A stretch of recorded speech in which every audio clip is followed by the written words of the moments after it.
Hello, good evening, brothers and sisters.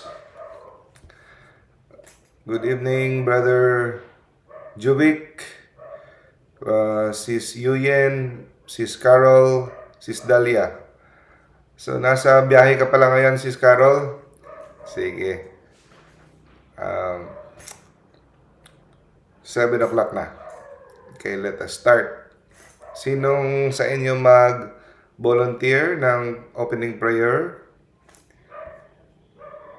Sis Dalia, gusto mo mag-opening prayer? Hello? Hello, good evening. Mic test. Okay. Sis Juvik? Hello? Sis Yuyen? Okay. Baka nakaano yung microphone. Anyway, ako na lang mag-open in prayer. So let us put ourselves in the most holy presence of God. In the name of the Father, the Son, and the Holy Spirit. Amen. Loving Father, we come to you tonight to ask for your guidance. Send the Holy Spirit to open our hearts and minds and crush our pride so that we can surrender our will to you. Mama Mary, help us. Pray for us. In the name of the Father, the Son, and the Holy Spirit. Amen. Good evening, brothers and sisters. So, ngayon, sa mga nanonood sa Facebook, good evening sa inyong lahat at saka sa later sa pag-upload sa YouTube. Welcome sa ating weekly ministry, Faith Seeking Understanding, Knowing Our Catholic Faith. No? So, ngayong gabi, ating pag-uusapan ang vision ni Saint Sister Faustina. No? Ang pamagat ng ating tatalakayan ay ang panganib, no? Ang panganib na hihintayin natin sa huli, no? Tayo sa bingit ng kamatayan at magbabago, mag-convert or iwan ang kasalanan.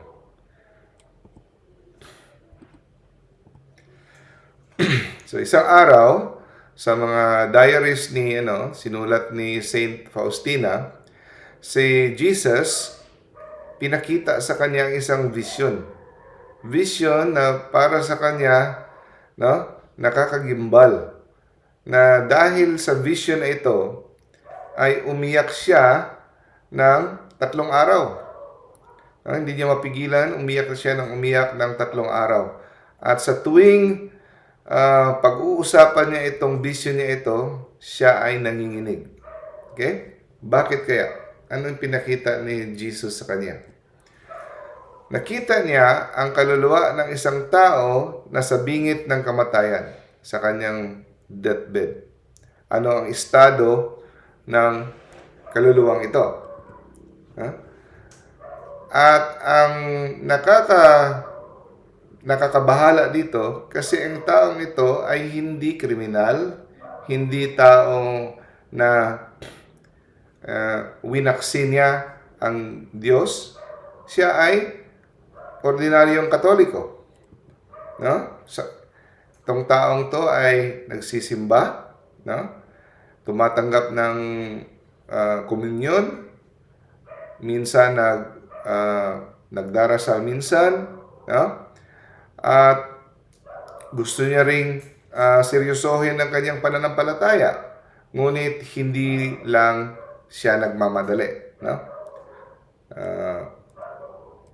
Gusto niyang seryosohin ang kanyang pananampalataya sa darating na mga panahon.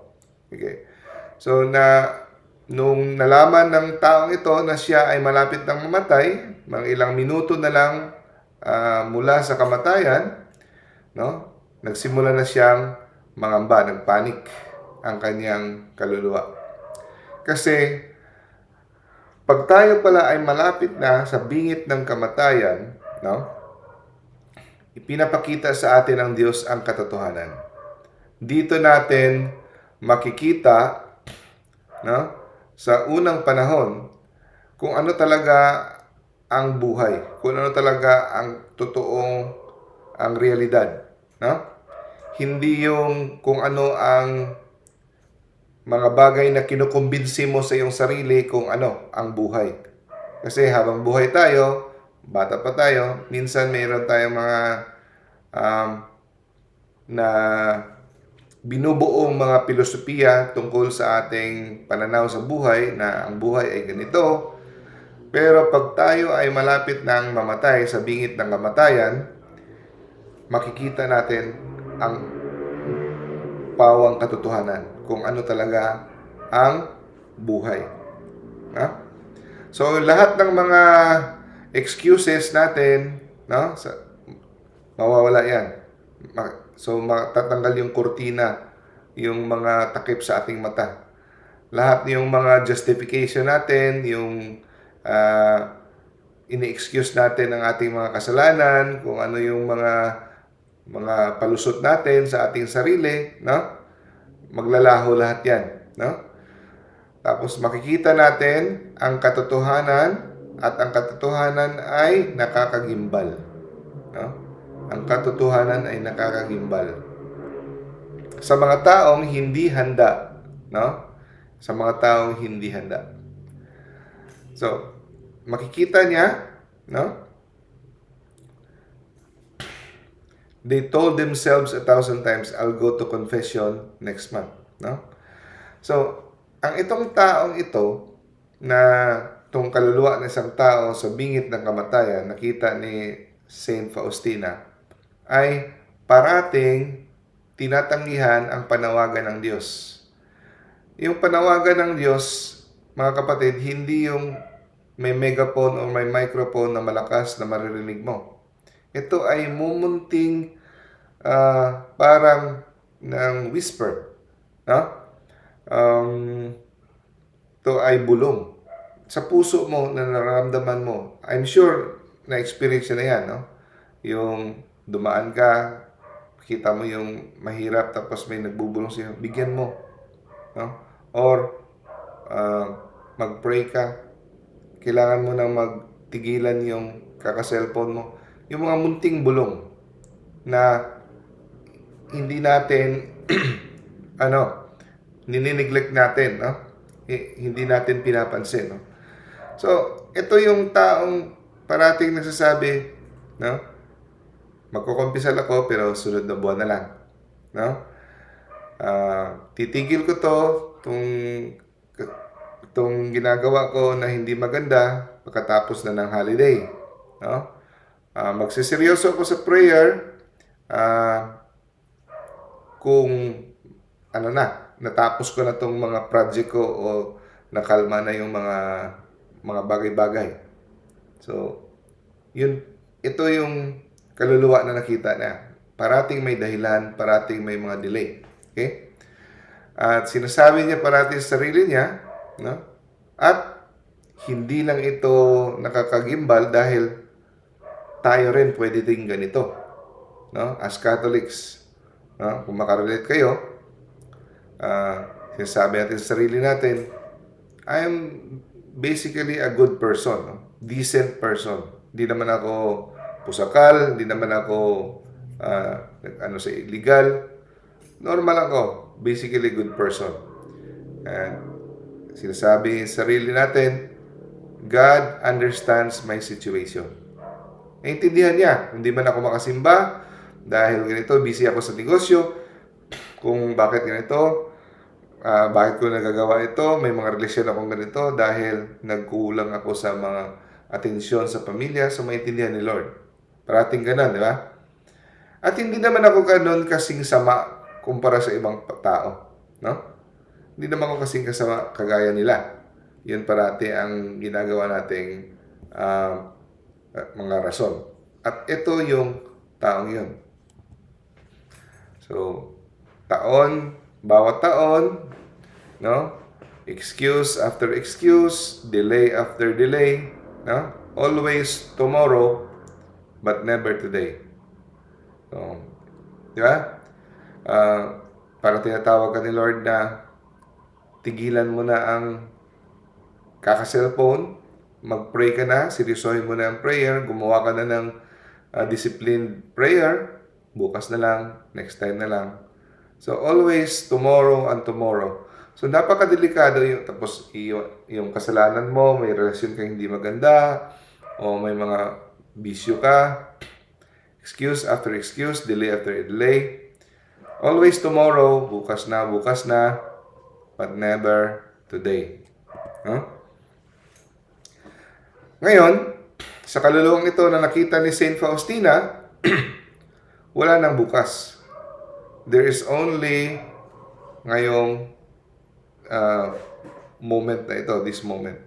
Ito din yung last chance. Okay? So, anong nakita ni Saint Faustina? Bakit umiyak siya ng 3 araw? Dahil nakita niya, ang kaluluwang ito, gustong pumunta sa Diyos. Gustong sumigaw sa Diyos at humingi ng awa at gustong magsisi. No? So, alam ng kaluluwa kung anong isasabihin. Alam ng tao kung anong sasabihin niya sa loob-loob niya sa Diyos. Pero may problema. Something is wrong. What is wrong? Something is terribly, horribly wrong. No? Ang salitang pagsisisi na gusto niyang tawagin ng Diyos hihingi ng awa, lumalabas sa kanyang bibig pero hindi kayang lumabas sa puso. Sound lang, pero wala sa puso. Bunga ng takot. Sound of panic. Ang taong ito, ang kaluluwang ito, gustong mag-surrender kay God, pero hindi siya makalet go. No? Pilit niyang, nagsisikap siyang damahin ang paghihinagpis ng mga kasalanan na gawa niya, pero hindi niya magawa. Ang kaya niya na lang gawin ay ang takot sa parusa. Hanggang doon lang siya.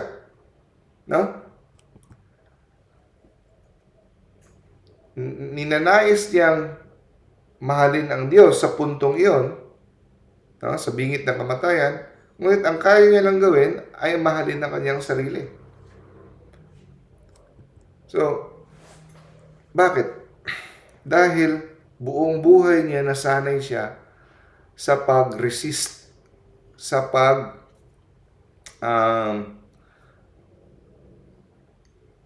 pagtanggi, no? Sa pagtanggi sa mga bulong ng Diyos sa kanyang puso.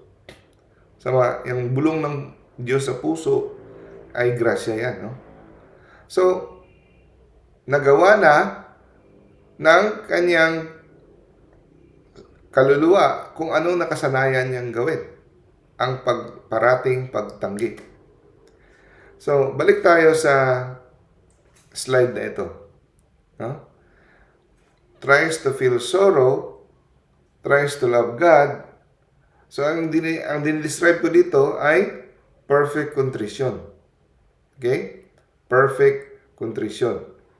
Tatanggapin ni Lord ang ating pagsisisi kung meron tayong pagmamahal sa Diyos at buong pusong pagsisisi at pagkalungkot sa kasalanan nating gawa dahil sa ating pagmamahal sa Diyos. Yun ang matatanggap ng Diyos pag walang pari. Okay? Yung fear of punishment, yun ang tinatawag na imperfect contrition. Tatanggapin lang yan ni Lord kung mayroong pari. Pero pag walang pari, andun ka sa bingit ng kamatayan, kailangan perfect contrition.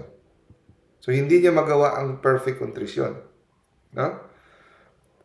Yun nga sinasabi.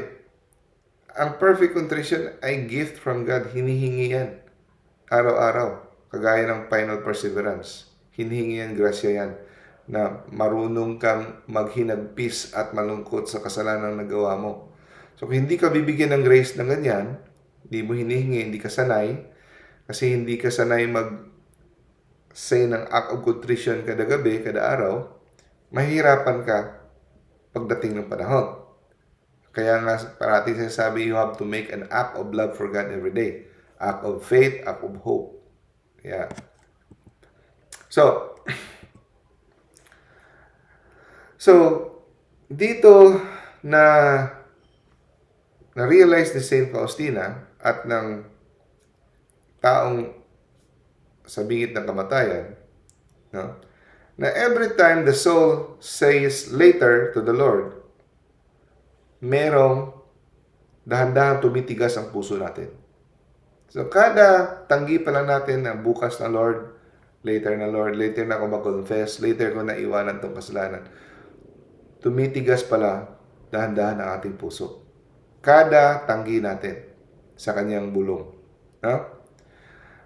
Kada pili natin, no, sa tuwing tayo'y pinipili natin ang kaginhawaan, ang comfort, over conversion, may pintuan na sumasara.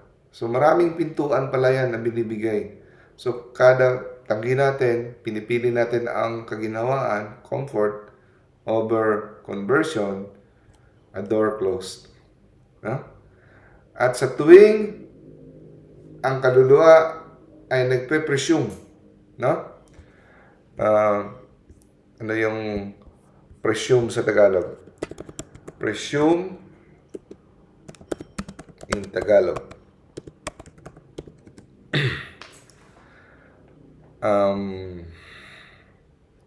Nag-aakala, no?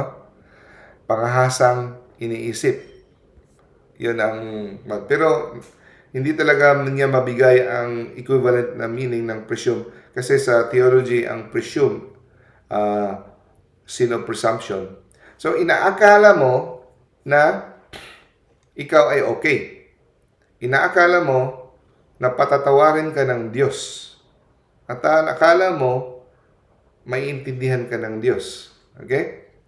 So, sa tuwing inaakala mo na pinipresume mo na binibigyan ka ng awa ng Diyos, ngunit hindi ka naman nagbabago, hindi ka naman nagsisikap magbago, baguhin ang iyong buhay, iwanan yung buhay, mga ginagawang kasalanan, no? Ang kapasidad mong magsisi ay humihina. Sa tuwing ikaw ay nangahas na isipin na ang Diyos ay maawain. Kaya hindi mo muna baguhin ang buhay mo. Humihina ang iyong kapasidad, no? Na magsisi. So para siyang nangyayari dito, yung muscle mo, hindi mo ginagamit mag-exercise. No? Isang skill na hindi mo na practice, like skill of drawing, skill of singing. No? Parang lingwahe na hindi mo pa nasalita. Example, hindi ka marunong mag-incheck, hindi ka marunong mag-Grego. So, pagdating sa panahon na pasasalitain ka, mahirapan ka magsalita. Okay? Ngayon, na natanto ng kaluluwa na ito kung anong pinaka-importante, hindi niya magawa. No? Hindi niya magawa kasi hindi niya napag-aralan gawin ito sa kanyang buhay. Ano ito? Ang pag-truly surrender. Ang pagsisi ng tapat. Ang pagpili sa Diyos, no? Laban sa mga bagay. Yeah? To choose God over everything else. Kaya buong buhay nasanay na hindi pinipili ang Diyos, hindi nagsisisi, titigas ang puso. Kaya huwag kayong maniwala, magsabi na maawain ng Diyos, may time pa sa huli na kumusisi. Kasi tumitigas pala ang ating puso at mahihirapan tayo magsisi pag andun na tayo sa bingit ng kamatayan. No? So, nakita ni Sister Faustina, no, na ang kaluluwang ito ay inoofera ni Jesus ng mercy. Okay? Kasi, ang katotohanan, no, dapat nating malaman, inaalay ni Jesus ang kanyang mercy kahit sa huling sandali, sa huling hininga. Ganun ka amaway ng tao. Pero, huwag tayong magbunyi kaagad, no? At mag-presume. Okay? Again, Jesus offers His mercy to everyone. Kahit sa tao malapit na mamatay, kahit sa huling hininga. Ngunit, okay? Mercy is free, abundant, naghihintay. Ang problema lang, darating ang punto na ang ating kaluluwa ay hindi na kayang tanggapin ito. So itong kaluluwa na nakita ni Saint Faustina ay na-impyerno. Na-impyerno ito. Hindi dahil ayaw ibigay ni Lord ang mercy, andyan, nakatiwangwang. Kunin na lang niya. Pero na-impyerno ang kaluluwang ito na nakita ni Saint Faustina sa vision dahil nasanay na siya buong buhay niya sa pagtanggi. Hindi na siya nasanay, hindi na siya marunong kung paano tanggapin ang awa. Kita niyo? Napakadelikado. Okay? Huwag kayong maniwala sa mga ibang mga jeprox dyan na may panahon para magsisi. Ganoon. Huwag mo na. Enjoy muna tayo. No? Life is short. Enjoy. No? Sa kada tanggi natin, sumasara ang pintuan, tumitigas ang puso, at nagiging mangmang ang ating puso kung nawawala ng kakayahan para tumanggap ng awa. Kahit andun na sa harapan ang awa. No? Through the years of delay, presumption, maling akala, no? At sa pagtanggi nito. Okay? So, ngayon, ang makikita ng kaluluwa, ang katotohanan. Ang katotohanan na, no? Pwede ka palang maghintay na sobrahan ng pagpapahintay mo sa grasya, no? Na umabot sa panahon na hindi ka na makakapagsisi.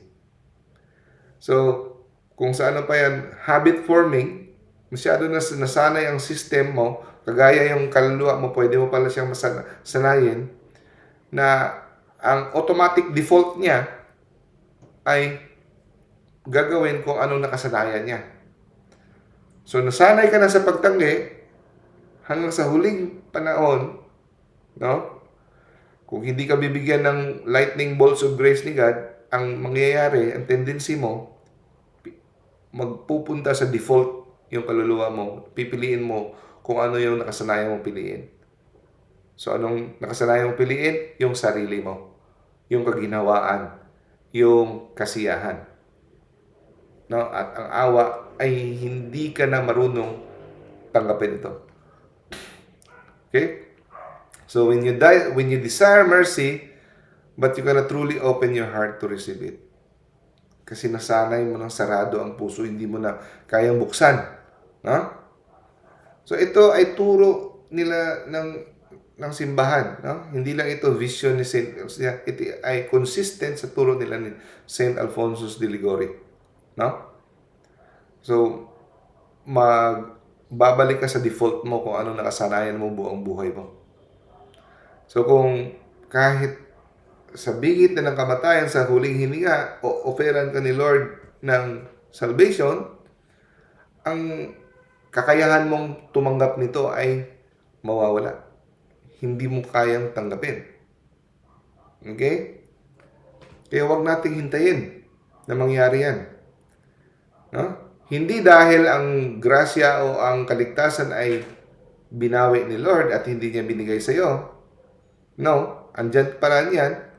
Ngunit, sinanay mo ang iyong sarili, no, buong buhay sa pagtanggi.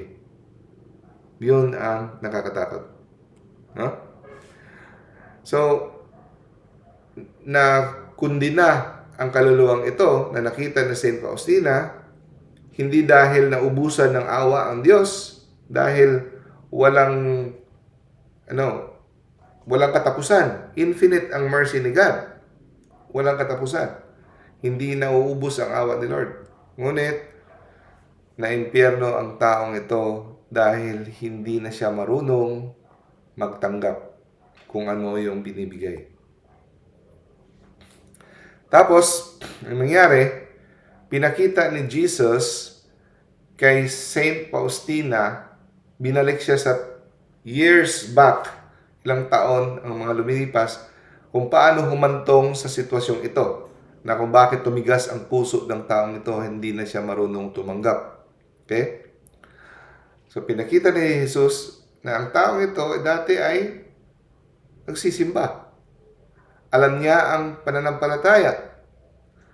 Gusto niyang, ang taong ito ay gusto niyang mapunta sa langit. No?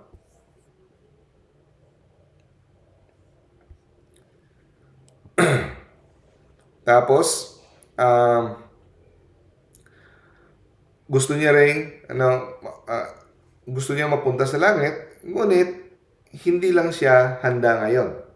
No? Parating, saka na Lord, saka na. No? So, nakita ni Saint Faustina ang pattern. No? Paulit-ulit, kada taon, year after year, year after year. No? Sandali lang ha. May, lang ko, i-delete lang ako. Movies. Sandali.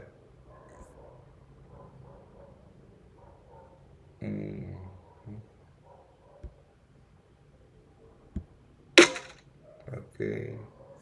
Yan lang. Sige.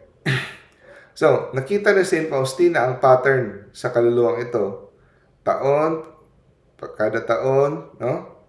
May nagagawa siyang isang serious na kasalanan o mortal sin at iniisip niya, ko-confess ko ito next month, pero hindi ako mamadali kasi maintindihin naman si God. God understands. Ang rason niya sa iyang sarili, wala naman akong sinasaktang iba. No? Nagsisimba naman pa naman ako. At basically, I'm a good person. Yun ang rationalization niya. So, ang taong at tinatawag siya ni Lord for a deeper conversion. No? Nadarama niya sa kanyang puso na to go at a deeper relationship. Pero, winawaksin niya, no? At sinasabi niya sa sarili niya, gawin ko yan when things settle down. No? I will really commit, pero hindi lang ito ang tamang panahon. No? So, makarelate ba kayo? No?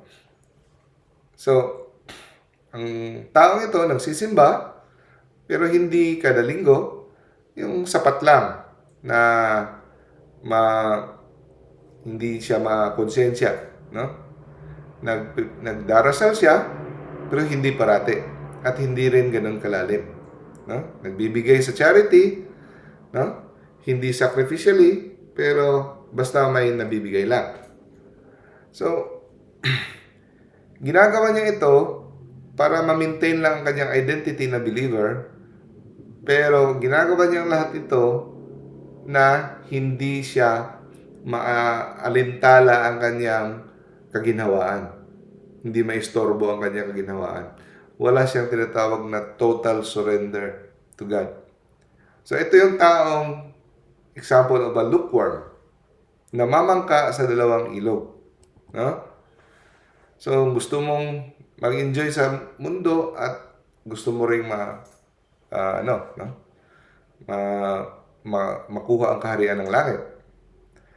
So, minsan, nakita ni Saint Faustina sa karanasan ng taong to, natatamaan din siya natatamaan din ang kanyang puso, no? Ng mga homily ng pare, no? Nako-convict din. At naalala niya mag-confess, pero hindi nga lang ngayon, no? Soon, but not today. So, kada delay, no? Kada delay ay ito'y pag-iensayo, no? Kada sabi niyang bukas na ay nagpa-practice siya. Anong pinapractice niya? Pinapracticean niya ang pagtanggi sa grasya ng Diyos. Pinapractice. So, nasasanay ang iyong kaluluwa. So, hindi lang pala ang muscle ang nasasanay, hindi lang ang ating isipan, kundi ang kaluluwa natin. Nasasanay. Okay? So, nagbibuild ng habit at nagiging malakas ang pattern, no? Nagiging matatag ang pattern sa pagtigas ng puso. Parati sasabi, I'll be fine, okay lang ako, no? Ayusin ko to bago ako mamatay, no? Lahat naman nagkakasala, ang Diyos ay maawain at walang katapusan ng kanyang awa. At hindi naman ako ganun kasama kumpara sa iba. Hindi naman sisimba, ako nga sisimba, no? So, yun parati ang ini-excuse sa sarili. So, ito, presumption, no? Huwag niyong kalimutan ito. Napakadelikadong kasalanan ito. The sin of presumption. Sin against hope ito. No? Mortal sin ito. So, yung opposite ito, sin of despair. Ang despair, hindi ka na nagtitiwala sa awa ng Diyos kasi sa tingin mo hindi ka na kayang patawarin ng Diyos. Ang kabaliktaran ng sin of despair ay sin of presumption. Mas delikado. Minsan lang ang tao nagde-despair. Karamihan sa tao ay sin of presumption. Maling akala na ikaw ay kaawaan ng Diyos anytime na gusto mo. Hindi pwede yan. Kaawaan ka ng Diyos anytime na handa ka na. Hindi. Hindi maghihintay ang Diyos. Okay? At inaakala mo na ang Diyos ay masyadong maawain na hindi kanya kayang ilaglag sa impyerno. So, nagpe-presume ka na ikaw ay napatawad, na ikaw ay mabuti, na ikaw ay maliligtas. Okay? Yun. So, ang presumption ay ang kaluluwa ay inaakala niya, no, na meron siyang confidence sa mercy ni God, no? So, akala niya faith, akala niya nagtitiwala siya. Jesus, I trust in you. Akala niya, no? Pero ang totoong confidence ay ganito. Okay? Huwag natin kalimutan. Ang totoong confidence ay God's mercy is so great that I will run to it now. Again, now. Hindi later, hindi bukas. Now. So, ito ang totoong pagtitiwala sa awa ng Diyos. So, ang awa ng Diyos ay napakadakila na tatakbo ako ngayon patungo doon ngayon. Susunggaban mo na kaagad ang awa. Gayon. Yun ang totoong trust in God's mercy. So, ano naman yung presumption? Ang maling akala. The sin of presumption. Ang presumption ay ganito. Iniisip mo, napakadakila ng awa ng Diyos na tatakbo ako, pero wag mo na ngayon. Pupuntahon ko, susunggaban ko, no? Tatanggapin ko yan, pero wag mo na ngayon. Hintayin ko kung saan ako komportable, kung kailan ako komportable, kung kailan ako ready, kung kailan ko gusto. Yun ang presumption. Napakadelikado. No? So, ang una, yung confidence in God's mercy ay yun. Ang pangalawa, ginagamit lang ang awa ng Diyos. Yung una ay example ng nagtitiwala sa awa ng Diyos. Ang pangalawang example ay ginagamit lang ang awa ng Diyos para manatili sa kasalanan. Kaya mag-ingat tayo sa mga message, sa mga mensahe minsan, no? Mga nakikinig natin sa internet, minsan sa mga preaching, message, homily minsan, na ang awa ng Diyos, pero hindi dinudugtungan na ito ay pag tinanggihan natin ng ilang beses, pwedeng tuturuan natin ang ating puso na maging sarado sa pagtanggap nito sa pagdating ng panahon, lalo na sa bingit ng kamatayan. No? So, ang kaluluwa na dati ay naglalagablab at maliwanag ang kanyang konbiksyon, ngayon, dumidilim na. Kasi nasanay na sa pagtanggi. So, akala ng kaluluwa, no, yung nasanay sa pagtanggi at inaakala niya ang awa ng Diyos. Akala niya, spiritual maturity na. Alam niyo yung scrupulous? Yung scrupulousness, hindi rin maganda yan. Yung scrupulous ay, nagkasala ako kahit hindi ka nagkasala. Sobra kang praning na kahit hindi ka nagkasala, ay nagkasala ako. So, hindi maganda yan. Pero, pag nasobrahan din, akala mo, spiritual maturity. Spiritual maturity na ito kasi hindi na ako napapraning na nagkasala. Yun pala, tumitigas na pala ang puso mo. Akala mo na reach mo ang spiritual maturity. Kasi hindi ka na binabagabag ng konsensya mo. Yung pala, hindi siya maturity. Ang tawag doon, calcification. Tumigas na ang puso mo. Kasi pinapatay mo ang konsensya. So, yun, sabi mo, peaceful naman ang heart ko. Hindi naman ako binabagabag ng konsensya ko. So, siguro okay lang. No. The heart was not becoming more peaceful. It becomes more harder pala. Hard na pala siya. Naging bato na dahil sa kakatanggi at sa kakabigay ng mga rason, excuse, na ganito naman, hindi naman ako ganito kasama, no? Lahat naman nagkakasala, God is understanding, mga ganun. Okay? Ngayon na ang kamatayan ay malapit na, no? So yung kaluluwa, nakita niya ang katotohanan, ang nakakagimbal na katotohanan, na sa dekadang mga taon, ang pinipili niya pala ay ang iyang sarili at hindi ang Diyos. Paulit. Ang sarili niya, magdasal ka na. Okay, next time na ito pa masarap itong TikTok. Pinipili mo yung sarili mo, batiin mo na, patawarin mo na. Hindi ko pa kayang batiin kasi ang sarap pang maghiganti, hindi ko pa batiin. Isnab ko pa, hindi ko pa siya patawarin. Yung self mo pa rin ang pinipili mo, hindi si God.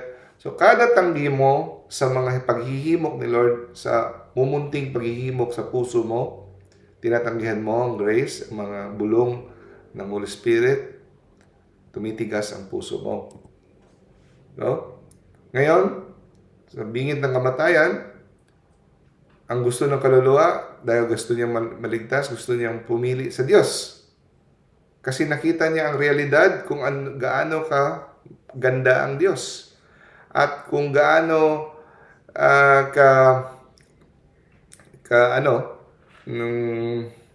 ka-foolish, no?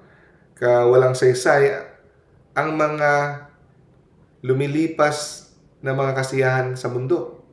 Mas pinili. So, ma-realize ng tao pag nasa bingit na ng kamatayan, ang katotohanan na mas pinili niya pala ang mga lumilipas na mga kasiyahan kumpara sa walang katapusang kaligayahan sa langit. Eternal joy. No? At magsisimulang magsambit sa kanyang bibig ang taong nasanay na sasambitin niya nga, Jesus, I trust in you. Have mercy on me, a sinner. Pero hanggang bibig lang at walang laman. No? The words come out but they're empty. Ang kaluluwa, sisikapin niyang idama ang totoong contrition pero di niya magawa. Kasi hindi siya nasanay. No? Ang natira na lang sa kanya ay ang pagkasindak ng parusa sa impyerno. So, okay yan sana, yung the fear of punishment kung may pare, yung imperfect contrition. Pero kung walang pare, no? Kailangan mo ng perfect contrition. Yung nagsisisi ka at nalulungkot dahil sa iyong ginawa. No? Ang kaluluwa, pilit niyang sabihin na hindi ang kalooban ko, Lord, but ang kalooban mo ang masunod. Pero hindi niya kaya. Hindi niya kayang sabihin sa kanyang puso dahil sanay siya na pinipili niya ang kanyang kalooban. The soul, after years of refusing to surrender, has lost its ability to do it. Nawala na sa kanya ang kakayahan pumili ng Diyos. So bukas ang langit. Ang gagawin niya lang, papasok lang siya. Papasok lang siya doon sa pintuan. Bukas ang pintuan ng langit. Ngunit hindi siya makagalaw. Ang taong nasanay, buong buhay niya sa pagtanggi, hindi niya kayang tumawid. Hindi siya kaya make a step. Yun ang nangyayari. Yan ang reality. Ito ang exact words ni Jesus kay St. Faustina.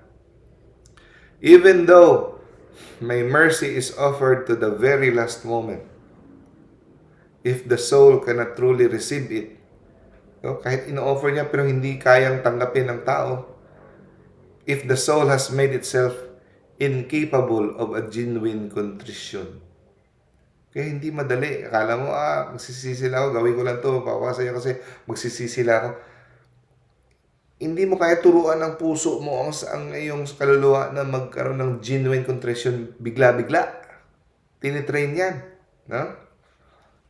So, because through the years of resistance, the soul judges itself. Ikaw, ang kaluluwa mismo, ang naghukom sa kanyang sarili.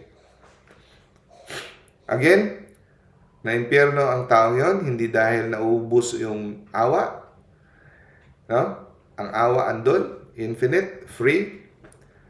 Pero dahil sa kanyang paulit-ulit na pag-delay, paulit-ulit na pag-aakala, no, na siya ay mabuti, na ang Diyos ay maawain at makakaintindi, paulit-ulit, no, na pagtanggi, sinira niya ang kanyang kakayahan tumanggap. Okay? So, mga practice sessions yun. No? Training exercises na pagpili sa sarili laban sa Diyos. Okay? Now, sa puntong iyon, hindi niya mapili ang pagtanggi niya sa awa sa puntong yun, sa bingit ng kamatayan, hindi yun sinasadya. Okay? It's not deliberate. It's not defiance. Ngunit, automatic sa kaluluwa ang pagtanggi sa awa. Dahil ito lang ang alam niyang gawin. Nasanay na siyang gawin. Okay? Kaya huwag mo isipin na, siguro yan ang taong yan, pero pag ako sa akin, hindi mangyari. No. Huwag mong isipin na sa iyo hindi mangyari. Kasi yun ang katotohanan, yun ang realidad ng pag ang kaluluwa ay nasanay, mahihirapan siyang baguhin. Except, may exception.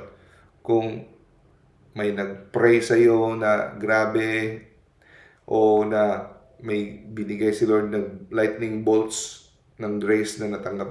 So, may mga exception. Pero, pangkaraniwan na nangyayari ay ito. Okay? So, huwag tayong pumunta sa exception. Doon tayo sa kung ano yung parating nangyayari. Okay? So, incapable of mercy. Incapable of receiving it. Hindi niya matanggap. Okay. So, ang nakakatakot dito, mga kapatid, ay ganito. Okay? Ang nakakatakot sa kwentong ito ay ito. Bakit? Yung presumption. So, ang sin against Holy Spirit. So, ang presumption is sin against Holy Spirit. Hindi siya kapatawad-patawad, hindi dahil hindi kayang patawarin ni Lord. Hindi niya ito mapapatawad dahil ang tao ay ayaw niyang humingi ng kapatawaran. No? Kasi, paano ka hihingi ng kapatawaran kung sabihin mong, saka na, next time na ako hingi ng kapatawaran. Or, maling akala na ang Diyos ay hindi kanya kayang iimpyerno dahil siya ay puno ng awa. Maling akala. So, pagkatao ay sobrang mali ang akala, mali ang kanyang teaching tungkol sa mercy, paputungo siya sa impyerno, sumasayaw-sayaw pa. Kagaya ko dati, nung residency pa ako sa medicine, sa training, sabi ko nung panahon ng kaimmoralan ko, maling akala sa awa ng Diyos. Sabi ko, hindi naman ako ganun kasama, hindi naman ako illegal. Pero, Biyernes Santo, andun ako sa beer house. No? Ang iniisip ko, hindi naman ako ganun kasama. Mabait naman akong doktor.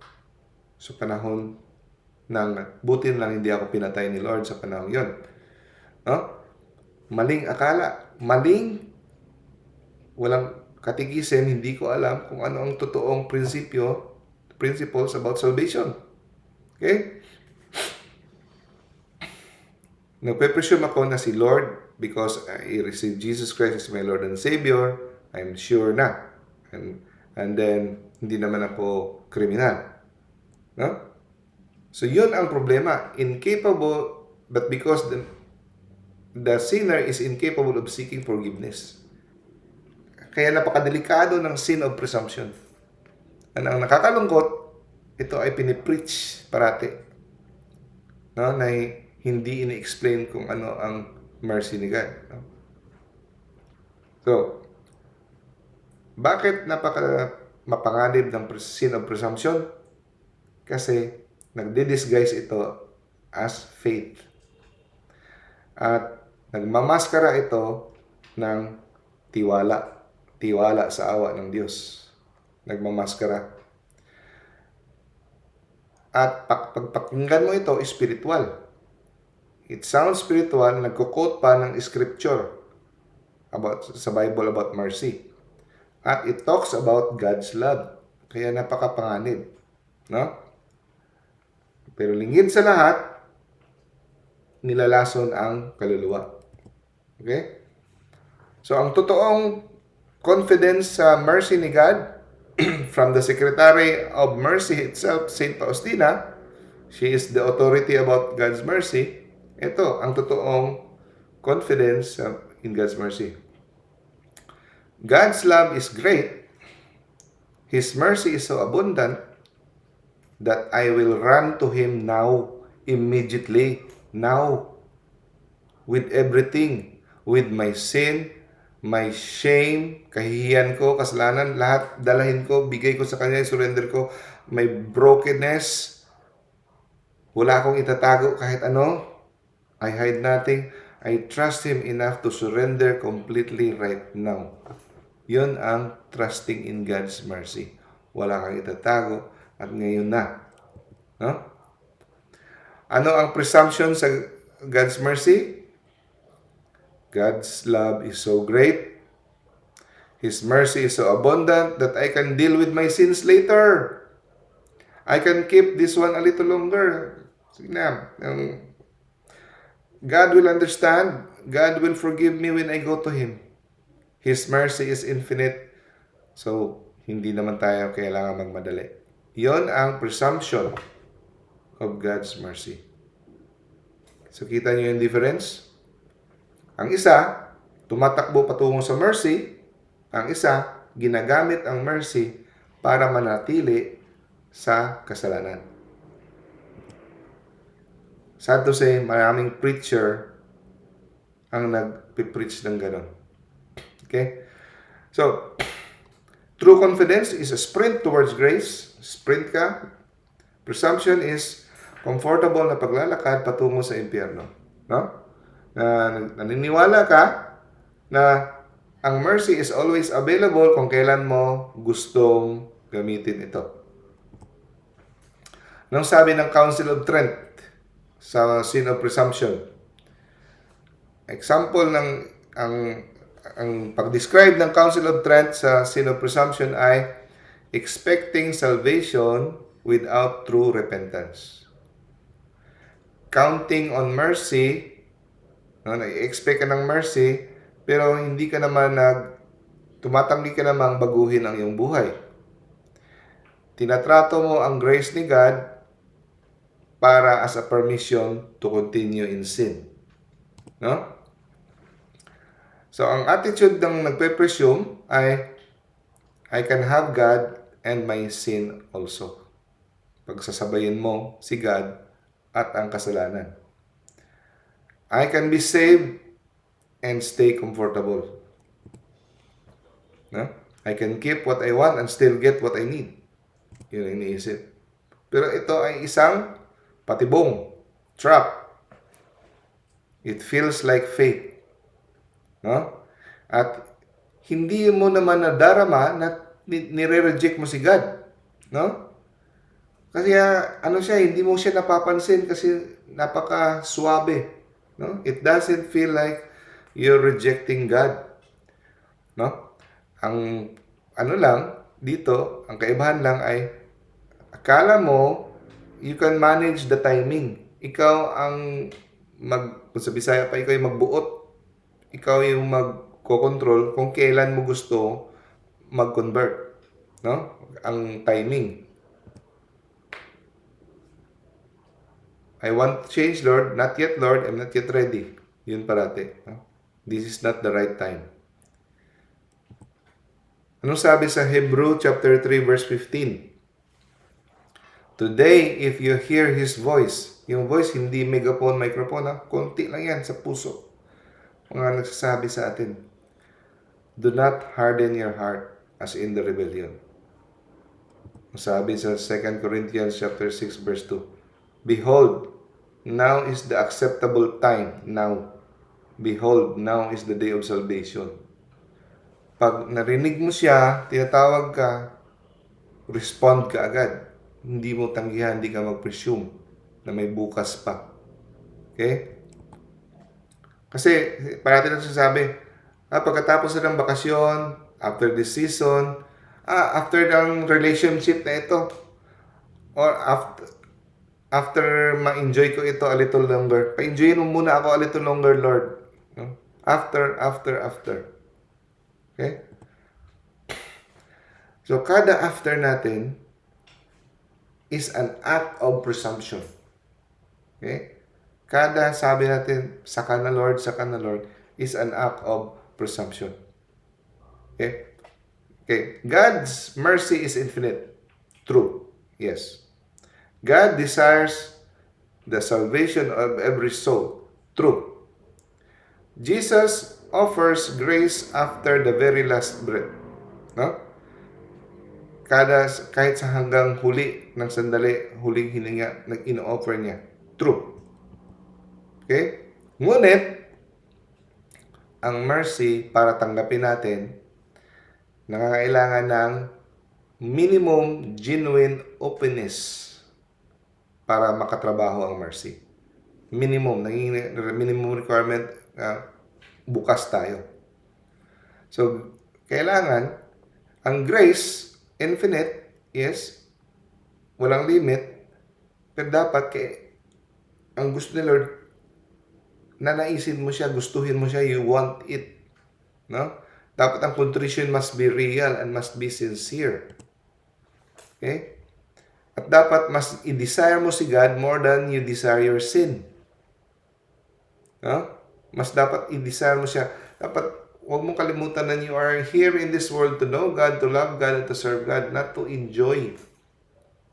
Okay? We enjoy in the process, bonus, but hindi yan ang ano natin, main purpose in life. So we have to desire God, no? More than you desire sin. Minsan may sinasabi pa tayo, kung hindi lang to nakaka-impyerno, pagpatuloy ko ito, yung pakikiapid ko, itong maling relasyon na ito. No? So, mga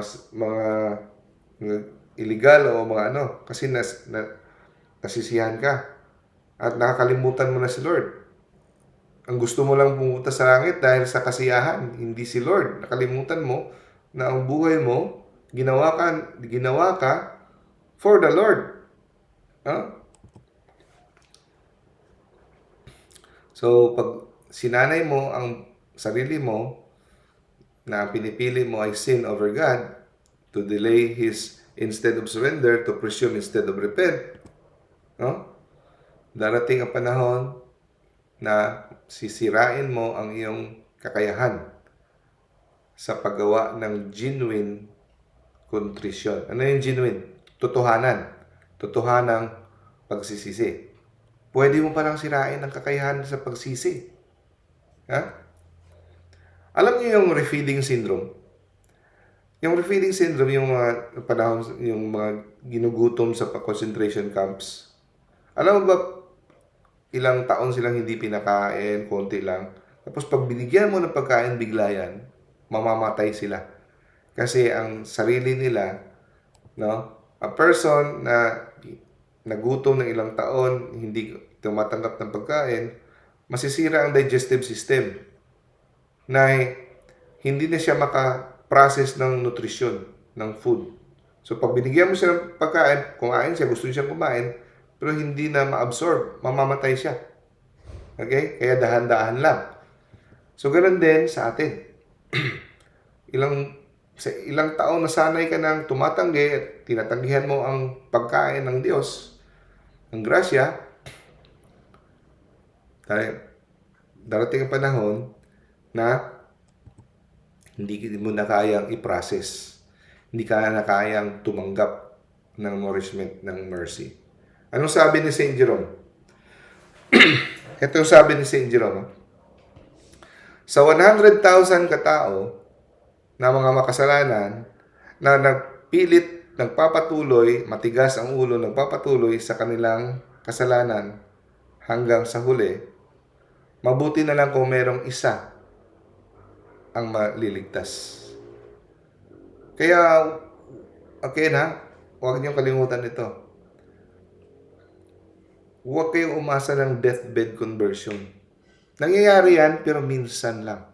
Okay? Nangyayari yan. May exception si Lord. May naliligtas.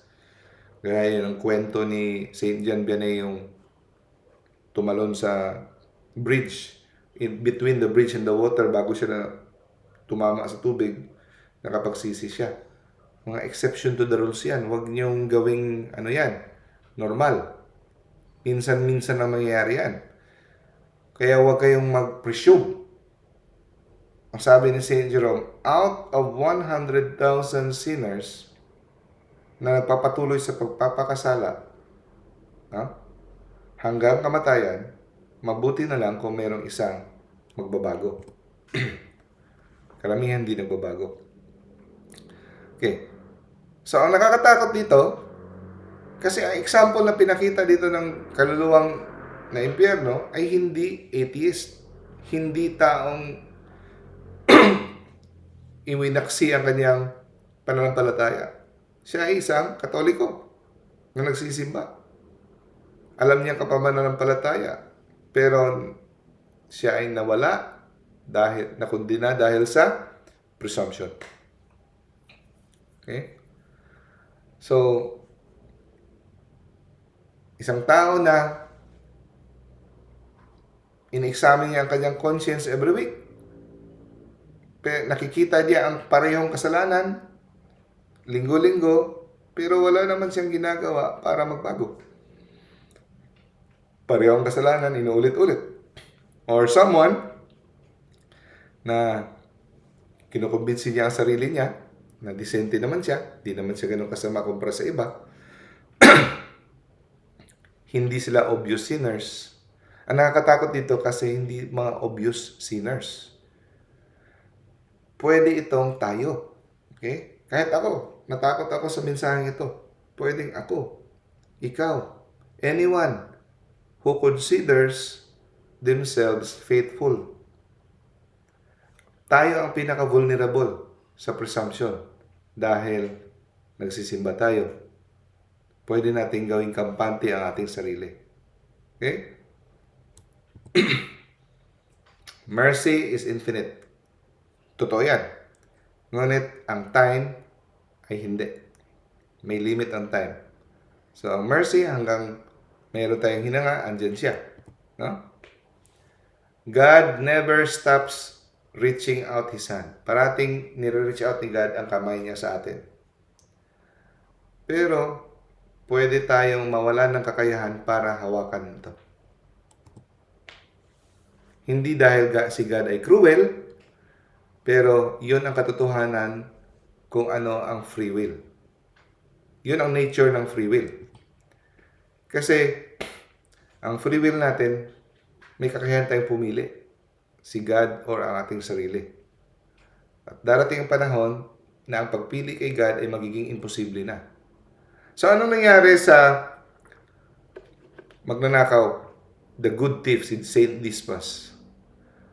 Bakit siya naligtas? No? Dahil ang kanyang pagsisisi ay totoo. Nakamit niya ang real contrition. Hindi siya nagpalusot. Inadmit niya, tinanggap niya ang kanyang mga crime, no? At tinanggap niya ang kanyang parusa. Nababagay ito sa atin dahil sa atong, pero itong kataong ito ay walang ginawang masama. Sa atin, bagay ito sa atin dahil tayo masasama. Hindi siya nag-excuse, no? Hindi siya nagpalusot. At hiningi niya sa Diyos, hindi siya nag-demand na you owe me. Mapupunta ako sa langit dahil mabait ako. Sabi niya, Lord, huwag mo akong kalimutan, Lord, ha? So he asked for mercy. Hindi niya siya nag-presume. Kasi alam niya, he did not deserve anything. So ganun tayo. Kahit sila ni Saint Dominic, kahit ano kabait na, pag nag-pray siya, Lord, huwag mong idamay sila sa itong lugar na dinadaanan ko ngayon. Huwag mo silang idamay sa kasalanan ko. The more you get closer to God, the more you get closer to the light, the more merong light, the more mo makikita ang dumi mo sa sarili. So yung mga taong sabi na wala akong masyadong kasalanan, malayo yan sa ilaw. Malayo yan kay Lord. Okay? The more mas kita mo gaano ka makasalanan, kagaya ng Saint Dominic, the more malapit ka sa light. So, si Saint Dismas, yung magnanakaw doon sa krus, buong buhay niya makasalanan. No? Pero, hindi niya sinasabi sa sarili niya na okay siya. No? Hindi niya in-excuse ang kanyang sarili. Nung panahon na natamaan siya ng grasya, sinunggaban niya kaagad. No? Sinunggaban niya kaagad. Ang kanyang kaluluwa ay nanghina dahil sa kasalanan, pero hindi tumigas dahil sa presumption. So, ang nakita ni Sister Faustina, no, ay isang kaluluwang nagja-justify, nagde-delay, nagpe-presume year after year. So, ito yung challenge sa atin, mga kapatid. Ito yung challenge sa atin. I-check natin ating sarili. No? Meron, pinopostpone ba natin parate yung may isang mahirap na kasalanan, nahiya tayo, na pilit nating iniwasan? No? Meron bang relasyon na kailangan na nating tapusin? Na sinasabi natin mamaya na, saka na. Alam mong relasyon na ito ay hindi makakabuti sa iyong kaligtasan? Meron bang hindi ka pinapatawad na ito'y tumitigas, na ito'y nagiging bitterness? So, wag mo nang sabihin sakana. No? And then, ang problema ay kino-compare natin ating sarili. Di naman ako ganito kasama. Nagsisimba naman ako, mas mabuti, mas marami pa ako simba. Ang problema ay, huwag natin ikumpara ating sarili sa iba, kumpara natin kay Kristo. Ang standard, ang measurement natin, ang kabalalan ay si Kristo. No? So, hilingin natin sa Holy Spirit na i-reveal sa atin kung ano yung kasalanan na tinatago natin. Kung meron ba na area sa ating buhay na sinasabi natin, off limits ka dito, Lord. Okay. So, hayaan mo na ako dito, Lord. I-enjoy ko itong part na ito, yung relationship na ito, itong kasalanan. Off limits ka. Magsaserve ako sa iyo, Lord. Gawin ko ito lahat, pero ito, off limits ka. Meron bang ganon? I-surrender mo yan kay Lord. No? Mas mabuti, isulat mo. Kasi daw, pag sinulat mo, hindi mo siya ma-rationalize. Siyempre, hindi mo pakita sa ibang tao yan. No? And then, confess as soon as possible. No? Gamitin mong guide. Memorize mo yan. Meron kang diary. Sulat mo para makatrabaho yung isip mo. And also, make it a habit to pray the Divine Mercy Chaplet. Okay? God bless us all. Hello? So, gigreet ko lang itong andito ngayon. Brother Sam, Sis Catholic, Sis Carol, Sis Dahlia, Brother Eliben, Sis Jenaline, Sis Juvic, Sis May, Brother Amel, Sis Sarah, Sis Del, Sis Yuyen. Hello sa inyo lahat. Extra points kayo, nagtiyaga dito sa Zoom, no? Sa mga nanonood ngayon. Okay. So, closing prayer tayo. Brother Ramel. Okay. Doc. Tunig po ako, Doc. Sige, yeah. Sige pa. Okay, mga kapatid, let us pray. Closing prayer in the name of the Father, and of the Son, and of the Holy Spirit. Amen. Heavenly Father, thank you for the gift of your word in the light of your wisdom that you have opened my eyes today. Thank you that you have gladdened my heart with the knowledge of the truth. I ask the Holy Spirit to enlighten my mind and enkindle in my heart a greater love for you and for others. Lord, help me to apply your word to my daily life and to recognize how you want for me to live. Bless my soul and body, my words and deeds, and enable me to grow in grace and virtue. May our hearts remain and open your words as we go about our day, and may we continue to grow in faith.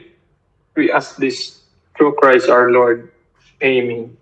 Amen. Holy Mary, pray for us. Saint Joseph, pray for us. Saint Father Pio, pray for us. Saint Augustine, Pray for us. pray for us. Saint Mary of Egypt, pray for us. Saint Apostle Jude, pray for us. Saint Teresa of Little Flower, pray for us. In the name of the Father, and of the Son, and of the Holy Spirit. Amen. Thank you, bro, for the closing prayer. Mayroong katanungan dito. Tingnan ko lang. Welcome to the Katanungan. Maayong gabi, Idok. Ask lang ko. Dito. Paano ba ito i-move? Bakit di ko makita? Ayan. May ask lang. Anong Eh, Doc, ask mo, sis? Sino to? May question? ako Doc, nakikon Doc. Ikaw. Sige, bro. Singit na lang ko. About kan Doc ba ka na?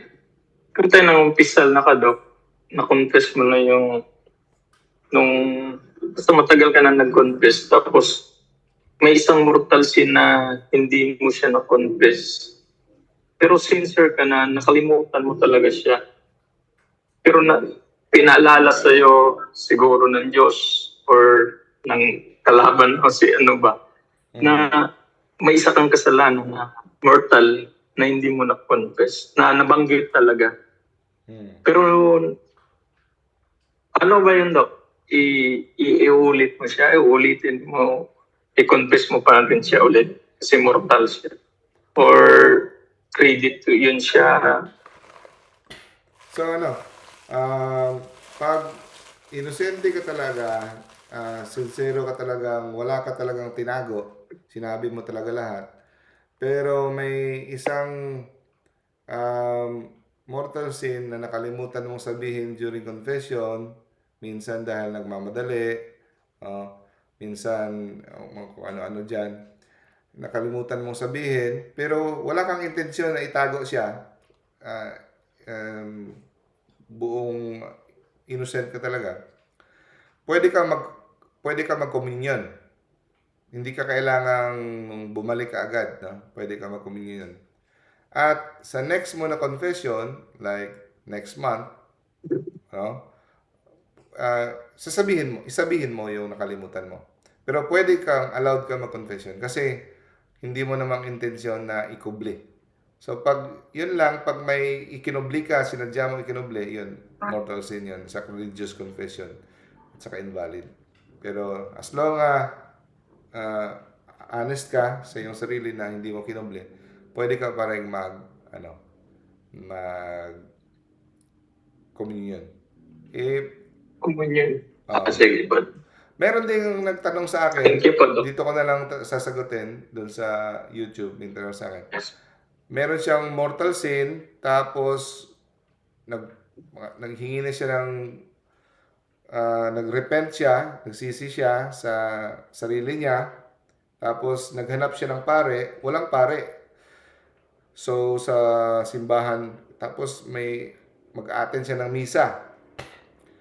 So walang pare, pero nagsisi na siya, tapos nag-communion siya. Hindi siya naka-confess kasi walang pare na available. Tapos sisimulan na ang misa. Ang tanong niya, mali ba yung ginawa niya? Mortal sin ba yung ginawa niya sa pag-communion? Pero nagsisi na siya. Ang sagot, yes. Mali yung ginawa. Kasi kahit gumawa ka na ng perfect contrition, nagsisi ka, grabe na yung iyak-iyak mo dyan.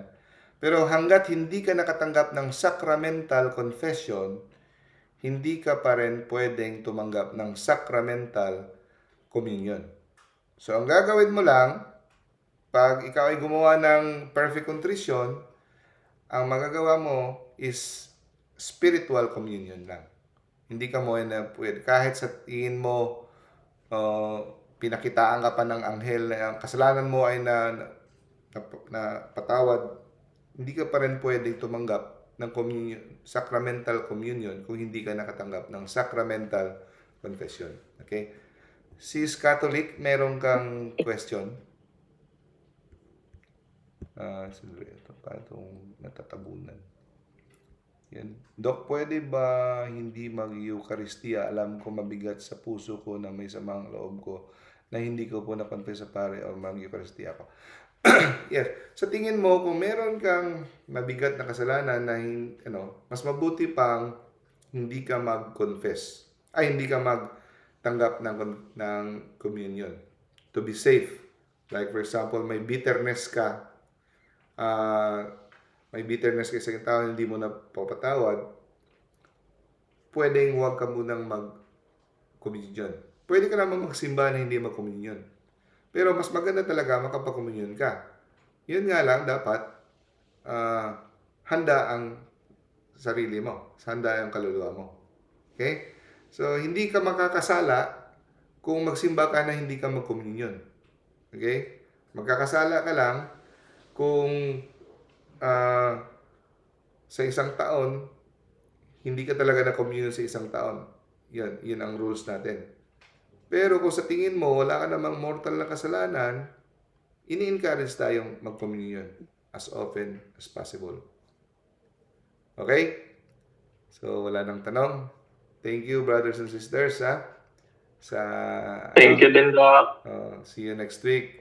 God bless. Maraming salamat. Next week, baka hindi tayo, tingnan ko lang ha, kasi may convention Thank kami you, sa Doc. Mata. Baka hindi God tayo. bless. Bye-bye. Okay po, Doc. Bye-bye. Bye-bye, Doc. Bye-bye. Thank you so much for the important. God bless for always. Thank you. God bless. God bless. Recording